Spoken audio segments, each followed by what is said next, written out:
Alright, so it's been a few months, and I've been absolutely starving. Red Barrels have been neglecting me, but over the last 5 weeks or so, JT Petty has been dropping some tasty lore crumbs. These were in the form of motion comics, 5 of them spread 1 week apart, that directly followed the latest Murkoff account comic. I'll give you a rundown first of where we're at in terms of the Amelia storyline and the coming revolt that has been brewing at Sinyala for a while now. Just to be clear, these comics are in the series of comics that cover the backstories of Coil, Gooseberry, Franco and Amelia. If you want other videos on the Outlast Trials, then please note that I've covered every single Outlast Trials update since the game's release, and the playlist is on my channel's homepage. Also, please note from this point on there will be spoilers in this video for the Outlast Trials, so please bear that in mind. Let's proceed. So we need to build a bit of context behind these comics. Let's go back to when we first heard the murmurings of something happening in Sinyala. Back in the very first Program Geister update, Clyde Perry, who got 7 bells beaten out of him by Leland Coil and then by Franco Barbie too, transferred to a new role within Sinyala, and he is currently the Director of Historical Refinement. Around this time, classified and very sensitive Murkoff documents had found their way into the trial environments, and it was Clyde's job to find out how this was happening and who it is that is responsible for it. This leads us onto Noakes. You see, some of the documents that appeared in the environments contained information about how the X-Pops came to be X-Pops and where they came from, along with their origins. I mean, these people were treated horrifically by Murkoff, and it's safe to say that it would damage Murkoff greatly if those documents were to find their way out of Sinyala. Anyway, one of those documents was missing, and it was the Night Hunter document. Clyde interviewed Noakes about it, since Noakes was the one who checked out the file, and Noakes replied that the Night Hunter's night vision goggles were held together with duct tape, so he wanted to see if he could find the specs to improve them. Clyde said that he didn't suspect Noakes at all, but what Clyde says and what Clyde means are two very different things. Finally, on Noakes, he's a bit of a grump sometimes, who would blame him, but he does wish the reagent luck, hopes they make it out, and he clearly hates what Murkoff are forcing him to do. This was best seen through Project Countdown, when he was forced to manufacture countdown timers and bombs that would result in the deaths of many reagents. Things started to get really tasty around the time Project Countdown arrived. Firstly, there was Egregore, where a female reagent known only by their number 1733 was found carving 8 words into a corpse in the trial environments, and those 8 words spelled out the word Egregore, another term for a collective consciousness. This reagent was then severely beaten by X-Pops. Upon interrogation, this reagent, before she died from her injuries, cried and said, "I'm sorry, Amelia."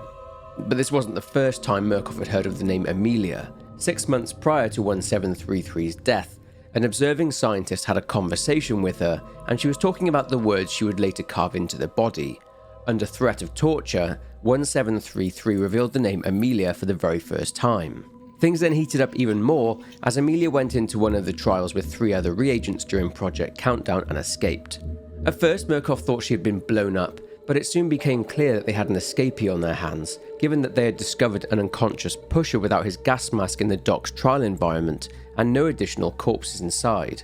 They also found footprints by an X-Pop insertion gate and signs of vandalism with mechanical and electrical components missing. Around 4 days after Amelia's escape, she was in the walls getting to work in planning her revolt. She would tamper with radios which would play messages of support and encouragement, informing fellow reagents that she'd gotten out. Sinyala architect Moses Scarfiotti then confronted Noakes as he'd retrieved these radios and had burnt the tapes before Murkoff's staff could analyse them. The radio in the reagents room also featured messages from Amelia, but this is something that was quickly fixed. "I'm trying to help you. Murkoff made a mistake, and I was ready. It won't be their last mistake. You have to be ready. I got outside the trial. I haven't figured out how to get out of the facility. Not yet. I know you've got no reason to trust me. I could just be one more of Easterman's mind games, but I have to believe. If you've survived this place this long, you can smell the bullshit coming off anything, Murkoff." "There may have been a radio malfunction. You need to ignore anything you heard. Outside voices are liars.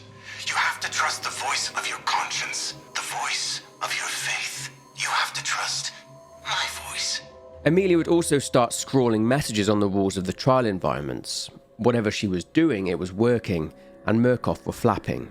Easterman was nervous as he could only imagine what the board would do if they found out someone had escaped. And this leads us into issue 4 of the comic books, and the catalyst that would turn Amelia from someone wanting to cause disruption to someone that vowed absolute revenge on Murkoff. Alright, so in the comic we saw Dorris being interrogated by Clyde, who convinced her to reveal Amelia's full name, and Clyde found out the name of Amelia's boyfriend, Damon Greene. Damon was also a reagent there at Sinyala. He was having a rough time and got lured in by Murkoff's charitable outreach program, which of course was just a snare for people who were down on their luck. Amelia had gone to these outreach centres to track Damon down and discovered he'd gone to Sinyala, so she also signed up, becoming a reagent herself. You see, Amelia has a steely resolve due to her father having been a pimp and her mother a prostitute. Amelia is thought to have had a hand in the death of her father. Anyway, Clyde interrogates Damon, who tells him that once Amelia set her mind on something, she'll do it, and that she'll tear Sinyala to the ground. Clyde then tortures Damon to death, and his body is disposed of into the sewers, where Amelia is hiding out. She sees Damon, and an anger rises up within her. So that was a brief rundown of the relevant parts of the comic, but we've got one more person, well, two, to look at before we move on to the motion comics.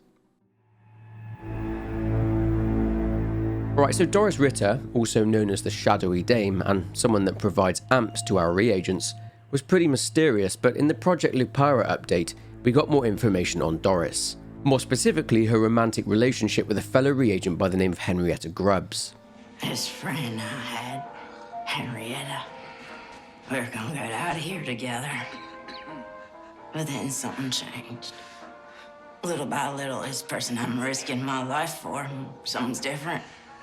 What fucks me up about it, I don't know if she changed or I did. I guess Henrietta got out one way or the other. The last argument I had with Henrietta, she accused me of liking it here. Said I didn't do trials because I didn't want to win, because I never really wanted to leave this place. It's crazy, but maybe she's right. I sure as hell know how bad it can get out there. It wasn't until the Project Breach update at the start of Season 2 that we learned a bit more about Henrietta. One day, Dorris was mentioned in a conversation between Alice Avianos and Dr. Easterman, and they were discussing Perry's planned interrogation of Dorris, but non-forcefully because she has arrangements with key players there at Sinyala. And Clyde is allowed to scare Dorris, though. And Clyde later asks Easterman about Henrietta in a meeting, hoping that she has some connection to Amelia, to which Easterman replies that she had vanished during a trial, but that no one saw her die. Dr. Easterman is very certain about the fact that Henrietta is very dead. She had ended up participating in less trials thanks to her relationship with Dorris. Henrietta would eventually enter a trial, but she got beaten up pretty badly, getting severely injured. It then turned her into a heavy X-pop after limb lengthening therapy and a hormone bath, but she was unaffected when it came to the charismatic sway of the Prime assets, making her uncontrollable. She sustained life-threatening injuries as a result of a Set 2 with Coil, and was disposed of on one of the biohazard disposal shuttles. But now, let's look at these new comics. With all that context established and in place, watch these 5 motion comics back to back and we'll discuss them afterwards.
Great, so a bit to chew on here. In Comic 1, Amelia is in the sewers. Someone is behind her, and I'm thinking that this could be Henrietta, who somehow survived her injuries and is ready for revenge, potentially having joined Amelia's cause, or she'll be hunting reagents. Later on, Amelia seems to have retrieved two halves of a piece of machinery with the writing Part 148 on them. The machine that she is checking out is broken. She also appears to be in a new area, likely to be the sewers underneath Sinyala. This could indicate a brand new map, in which the reagents explore the bowels of the facility, which may indicate where she is planning to launch a revolt from. In Comic 2, Noakes is playing his part. He is doing the usual job, fixing ESOPs, and holding a note. On the note, Part 148 is written, and this is a message direct from Amelia to Noakes. He places a new unbroken part inside an ESOP, and a reagent stands there waiting. It can only be assumed that he's there ready to take something into the trial environment for Amelia, so she can carry out whatever her plan is. He feels a bit better now that he's helping, and feels that the reagents are not just throwing their lives away, and he hands the ESOP unit over to the reagent. In Comic 3, however, Clyde is still hunting Amelia. He makes a comment about him being Torquemada's janitor.